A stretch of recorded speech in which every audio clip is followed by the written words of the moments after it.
Lalaboy na naman tayo. Hindi mo pa pala na-start? Lalaboy na naman tayo.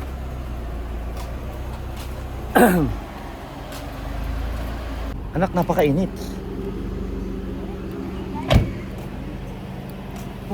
Palalamigin ko muna yung kotse. Napakainit. Nakabilad pa naman doon.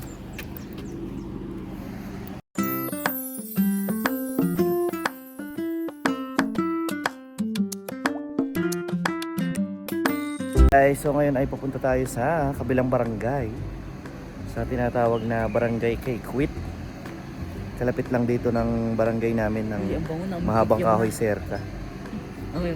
So, pupunta kami doon kasi pupuntahan namin ang kapatid ni Ate Venus na si Ate Cherry at ang kanyang pamilya, sina Kuya Edgar, tsaka yung anak nila si EJ na na-meet namin noon nung sila ay nagbakasyon sa Calgary.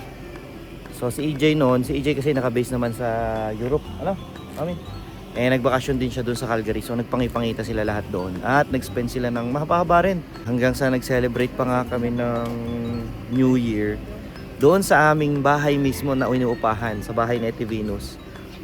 Doon kami nagtipon-tipon, nag-celebrate magkakasama. Kaya kahit paano, nung nasa Canada sila, nakapag-bonding kami, tsaka nagkakilala talaga kami.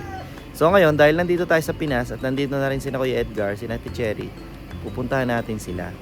Sa mga hindi nga pala nakakaalam, ito kasi ang backstory niyan. Nung pumunta kami sa Canada, wala naman talaga kaming kakilala, wala kaming kamag-anak, wala kaming contact dun, no? Kung hindi yung sa Nico family na siyang tumanggap at sumundo sa amin sa airport.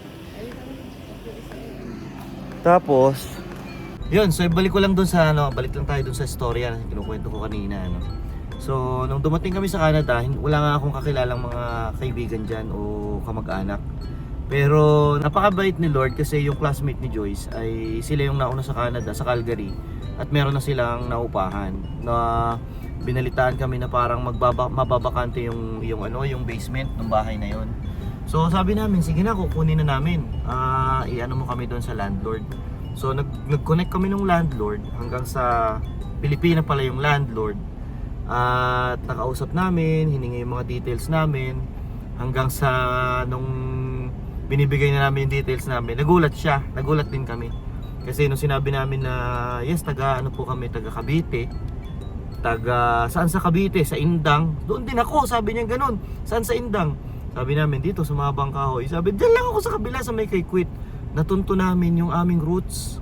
At yun pala ay kami ay third cousins. Magkamag-anak pa. No, hindi na nga lang first or second degree, medyo malayo na, no, pero magkamag-anak pa. At yun, simula nung nakilala nga namin yun, si Ate Venus yun, yung landlord namin na tinutukoy ko, si Ate Venus yun. So mula noon ay naging parang pamilya na kami. Naging parang pamilya na kami sa Canada, no? Laging nandyan si Ate Venus. Hindi naging parang, kundi naging pamilya na nga. Talagang naging pamilya na nga. Lagi kaming nasa kanila. Sila rin pupunta sa amin. Yun nga, umuupa kami sa bahay na sa paupahan nila. Nagstay din kami. Umalis lang kami noong open na pinto. Kay Johan?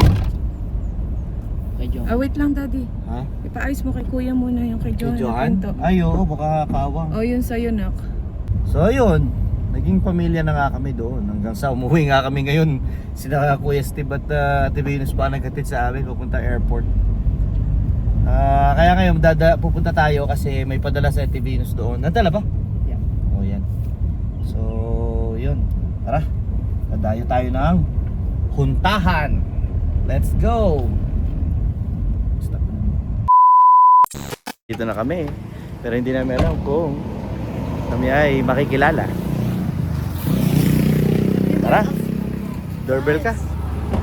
Mag-bell ka. Hello! Alam, mag-vlog ka pa. Kasi ma-vlog ko sila. Yay! Pakita rin sa Pilipinas. Kamusta po? Happy to see you. Thank you po. Ha? Sa bahay kami galing. Hindi pa ako nakaligo. CJ nandito na? CJ? Nandito? Ay, pagdating na siguro. Oo, pagdating na lang. Pasok tayo sa Mhm. Yes, Papa. Ang dali na ng daan ngayon sa inyo. Oo. Sabi Sira kanina, pa lang yung mga kantong tumbahay yun. ka, pagliko nyo sa kanan, ayun na. Eh kasi nagja-jogging daw siya hanggang dyan. Oo. Kasama daw niya si Ang ami, Erike, Come on, come on. ang ami bagahe hindi pa nadating. Ay, okay lang yun. Kahit naman. Ngayon pa dali. Look at this man. This is Oh, for you. Na-orient ka ni Beno sa merong ganito. Eh, here's your relatives. Ay, bless ka. Masaya. Oo, hindi. Oo, masaya. Makakapag gathering doon. Actually, kinikwento ko kayo palagi doon sa mga ibang yung mga nagbabalak doon. Kasi ang ganda ng testimony niyo eh. Mm. Kinikwento ko kayo doon, diretso, di ba? Napaka-inspiring. Yeah, kaya yun. Sineshare-share sa minsan. Napaka-challenging, pero Oo, overcome. challenging talaga. Sarap dito na, baby. Presko, no? Nakahiga na nga. Diba, Jura? Tila tom ah. Antok eh. Tila tom ka. Ano pa rin yan Chinelas ko siguro. para maalwan. Pero ikaw ang jet lag kasi ikaw lagi natutulog pag umaga. Ngayon Ako, lang ako nakatulog. ako ngayong umaga talagang pinilit ko na straight na eh. Hindi na ako tutulog mamaya Ang na. technique namin dyan is sa aeroplano ang tulog, dapat. Hindi po kami nakatulog. Hindi kasi kami Kasabay nakatulog. bata na iyak ng May kasabay kaming pag iyakin. nakatulog sa aeroplano, pagising niyo halimbawa dito yung umaga, magiging normal. parang- Oo. Minsan ganun ang ginawa namin. Ako kami ang kasabay namin simula Vancouver hanggang makarating ng Hanggang Pilipinas. Iyak po nang iyak ang bata. Bata, maiyak. I-vlog ko nga ang mansya ni ate. Lagkit, ano? Akin yung init dito ay hinanap-hanap ko ng 5 taon, walang problema sa akin. Yun nga lang, napakalagkit. Ang lagkit. Gusto ang klimang to. At saka, ayun, ang napatunayan ko, totoo si Kuya Steve. Yung aking balikat, hindi nasakit. At yung namamaymay kong daliri, hindi na namamaymay ngayon, ilang araw na. Sabi ko, aba, kumusta? Sabi ko, totoo pala. Pagdating namin, Oo. di ba, isang buwan lang, Oo. nasa Taiwan na kami. Oo. Oo. Nararamdaman na namin yung init na Pilipinas. Ganun nga nangyari. Yung humidity talaga, damang-dama mo, damang-dama mo, kaibahan. Di ba? Ito Hello, si Sisi. Hindi pa raw siya nakapag-diretso ng 6 months. Mm. Kaya Sa nga. amin. Sinasabi ko na sa kanya, sabi ko, pumunta ka na lang din doon, i-maximize mo na yung Oo. stay. Dapat daw nagawa niya para nakakita siya ng snow. Kaya nga. Ang snow ngayon late. Gusto spring na, nag-i-snow pa. Oh, late dumating, so late din mawawala. Si Spring Seth, na eh. punta na rin doon. Hindi Ne. ka? You don't Alam mo want? kung saan kayo pumunta ni Lola Lenang? Sabihin mo. Oh, Ay, nag-Singapore ka? wow. What did you see there? Tsaka sino Elmo? pa? Anong ginawa mo sa Singapore? Ano ginawa sa Singapore? Oh, wow nga naman, oh. Singapore. Ano ginawa sa Singapore? Hindi ba yung topic? Singapore. Ano nakita mo? Anong ginawa mo sa Merlion? Nagnganga ka. Patingin ng picture. Nag-picture ka? Patingin na. Ang malinis kaya nila kuya sa Dal-dal, ano. Matatas ito. pag-usap maigi. Ay, sige, oh. Oh, sila, doon. Oo, gagawa ka na. Yung hinahanap mo, oh. Halo-halo, oh. Oh, gagawa ka ngayon ng halo-halo. Ikaw magtitimpla, oh. Yun, oh. Dali, matutunan ang yun, oh. Dali, sayang. Halo-halo. Ang tagal last team, ito ba? Oh, gawa ka na, anak. Igawa mo kami. Kanya-kanya lang. Madaya. Halo-halo. Yun, oh. Sed, saan mo sila nakita? Saan mo sila nakita? Ay, sa TV! Artista na kami! Yay! Number 1 pa na Hindi na nakita. Saan mo sila nakita? Yay! Artista na kami! Say hi to the vlog. Makikita mo mo doon sa TV. Oh, say hi! Batiin mo si Lolo Steve. Lolo Steve. Yun! Oh, thank you sa Welches. Dal-dal eh. Lola Leno pa! Ay, ano? Dito na tayo Yun! Ay, yun naman ako. Mabibigyan pa ulit. Sigurado. Kasi nakalusot So parang start pa lang, medyo ito na yung ano? Parang kami naperahan ba? Parang gano'n ang airlines. Kasi nauuso yun na, hindi pwede papasukin kung walang 30 days. Dapat within 30 days na malapit nang pumasok yung pa lang. Sabi namin kung napaaga kami, hindi namin makikilala si Lucky Venus. Kasi hindi naman kami doon makakatira.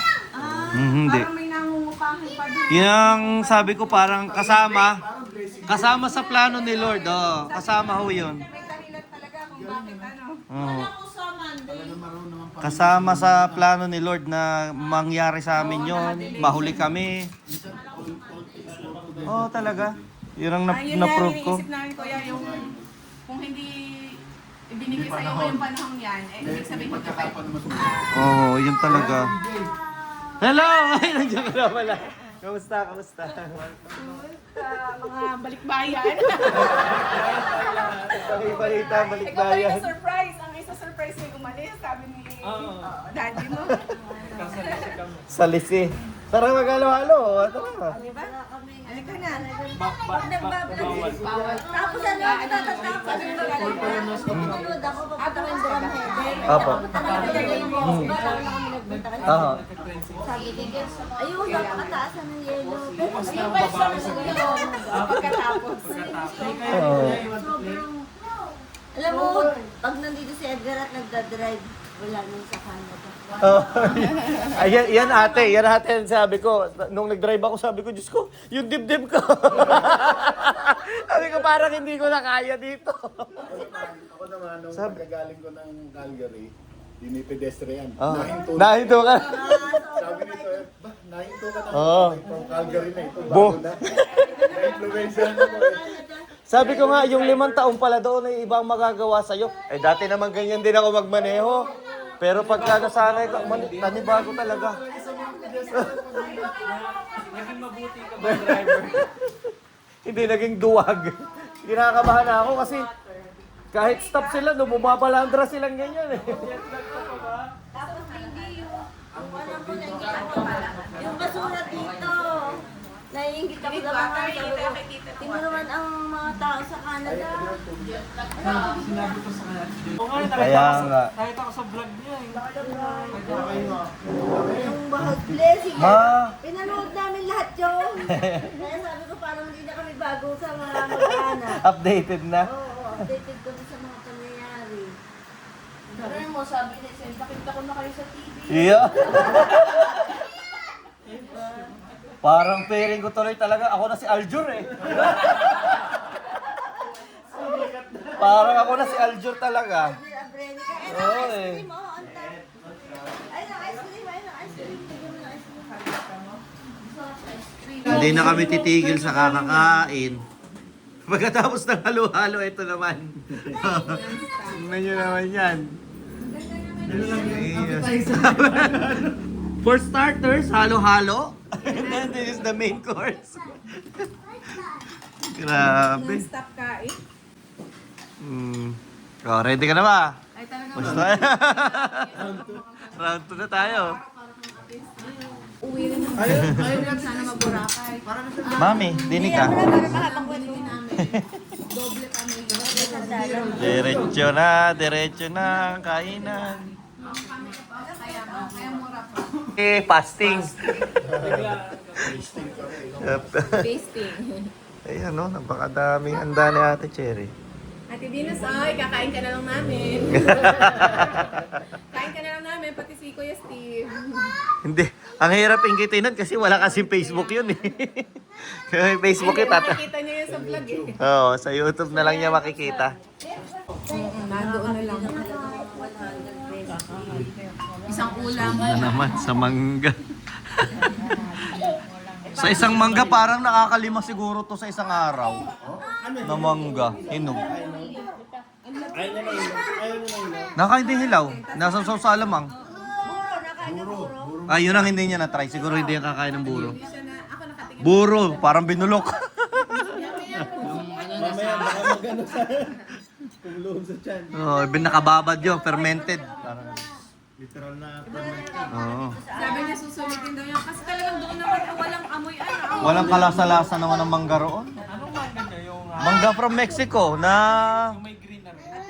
Ataulfo. Oh, Ataulfo. apple mango dito sa atin. Ah, sa inyo din gano'n. Tapos yung mga Wala ganito kaming meron. Meron din kaming ganito, yellow. Pero walang amoy, walang tamis. Wala yung sa amin, pero from Pakistan. Ay, iba. Pero ganyan din. Masarap. Sa atin naman Mexico. Hindi rin. Ano, Sa atin Mexico eh. Ito may amoy sa atin. Ito sa atin talaga. Oh, napakabango. Bango. Sila Cherry naman bumili ng saba doon sa Canada. Calgary. Sa Calgary, 2 linggo na. Hindi pa nahihinog. Naranasan ko rin yan.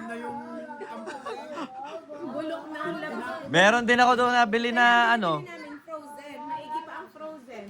Nahinog naman. Ayun na balat na Hinog na yun. Bibilin ka na lang ng frozen. Ano? May natsetsempohan din ako doon parang sabang maliliit. Pabilog nga lang siya, wala siyang masyadong gitli.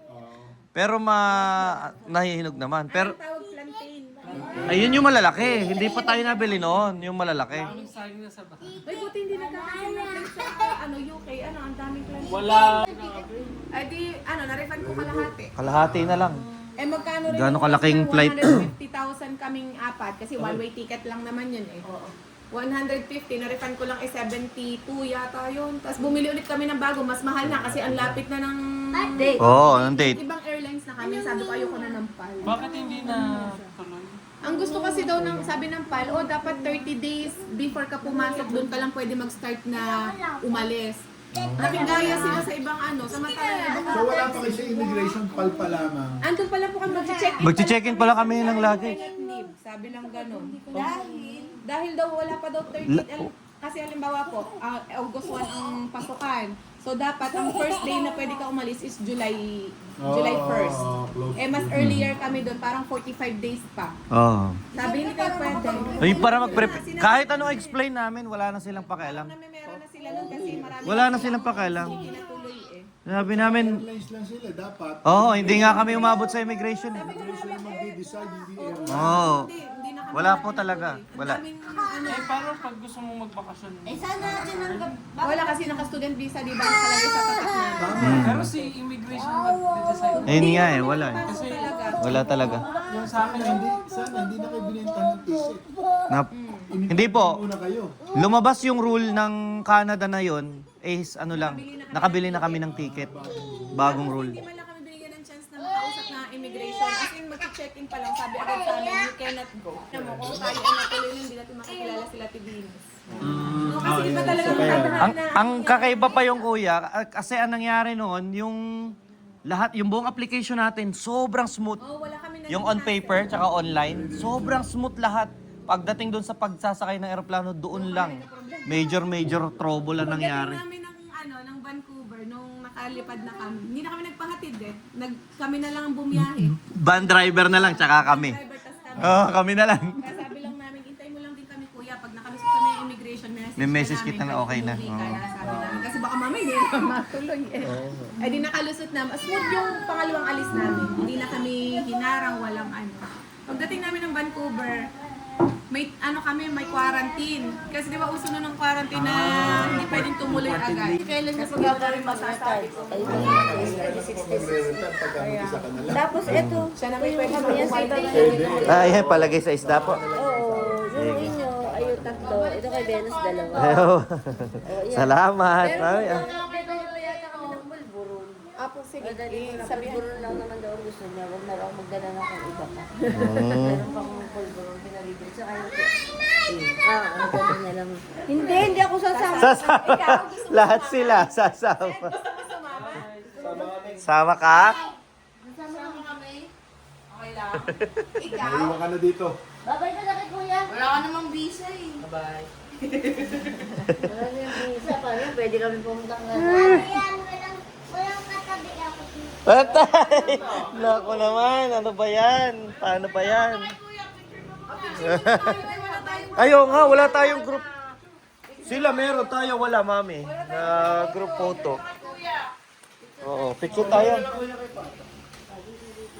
Yan. Watch your video, okay? Yan, ha? Picture mo. Next time, ikaw na nasa TV. Yan. Hi guys! Sabi mo, Hi guys! Watch the video. Welcome to the vlog! Sabi mo, see you next vlog. Dali, sabihin mo, see you in the next vlog. Yan. 1, 2, 3. Happy ka ba? Sino ba muna yan? Ay, ito si Ate Jen. Hindi na makakalimutan. Kuya? Matt, Johan, let's go na. Johan, let's go. Tulog ng masarap. Tutuloy na kami. Kuya. Guys, Tama. Ano pa ata? Yung binipitinda pa ng ano. Salamat sa pagpunta rito. Thank you po. Oo. Fiesta eh, fiesta. God bless you. Fiesta. Hindi na nakakain. Nakadayo naman siya ng hotel eh. Nakapag-hotel naman oh, natulog. Buong stay. Halika na. Babay ka na kay na tita. Babay ka na, bless ka na, dali. Babay na. Hindi ka na. Let's Gusto go. mo bang pakainin? Kakain ka ba? Sige, babay na. Tumaba siya na. Ano? Bagay nga eh. Parang ilang araw nga lang ko, inadala na. Pagkakita namin na dito. Oo, lumaki Eh, agad. lalo ito. Kaya nagbinamalaki pa sa amin. Kaya, Dati kalaban ko lang ng bingo to eh. ay, nagbibigay. Ay siya, tutuloy na po kami. Salamat, salamat. Thank you ng madami. Bye-bye. God bless you more. Over na. Malain lalo. Thank you. Pagkakuha kayo naman na may mga paupahan. Nako! Kauwi lang natin guys. Oras ngayon, alas 9 na. So nagkatagalan na tayo, nagkatagalan daw kay Ate Cherry. Sobrang sarap ng kwentuhan namin. Hindi na namin namalayan yung oras. Tapos na tayo pa pagkain. Kaya ngayon lang kami nakauwi. Yun, shoutout sa inyo, Ate Cherry, Kuya Edgar. Thank you. Pati sa buong family. Sa uulitin. Bye!